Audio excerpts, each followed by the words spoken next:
Hi, my name's Mel, and I have stage 4 bowel cancer. At the end of the last recording, I spoke a little bit about how, after being discharged from hospital, I went straight to my parents to inform them and my brother of the diagnosis. After leaving the hospital, we really weren't given much information on where to go forward with the disease. It was just a case of go home and we'll call you. One of the best decisions I made after leaving the hospital was getting in contact with the local GP.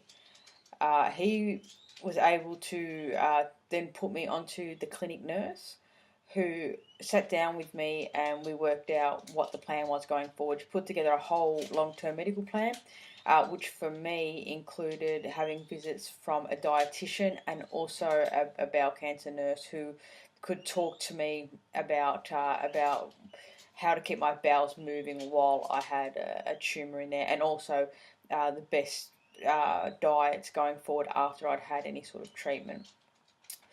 I also got in contact with the nutritionist at Bowel Cancer Australia. This was Bowel Cancer Australia and the Cancer Council Australia were some of the best sources of information I was able to get my hands on. The nutritionist in particular, I was able to call her and tell her what sort of diet I was meant to be on, and she would then tell me if that was correct and what sort of foods would generally make up that diet. I would then take the information she had given to me and take that to the dietitian, and we would then nut out a good diet for me to be on at that time. I found that generally I was either on a high fibre or a low fibre diet. So the high fibre diet was eating a lot of whole grain breads, whole grain rices, nuts, seeds, fruits and vegetables, things like that.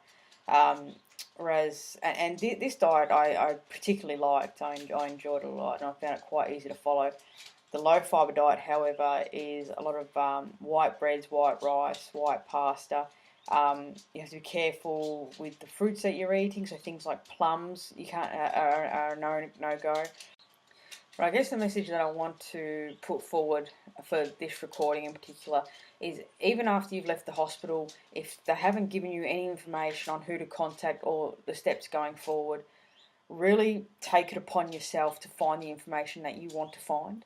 So go and see your local GP, go and see your local nurse, research online. There is plenty of places that have loads of information. For me, being in Australia, it was the Cancer Council Australia and Bowel Cancer Australia. They were fantastic. And anything like that, all those sort of organisations, just give them a call, visit the website, hop on forums. Facebook forums are also really, really good to get the answers that you want specifically. Otherwise, that time that you're waiting for answers, you could have been changing something within your diet or your lifestyle that may help you in the lead up to whatever the doctors are going to suggest the treatment may be. And I'll leave the recording at that for now. Thank you.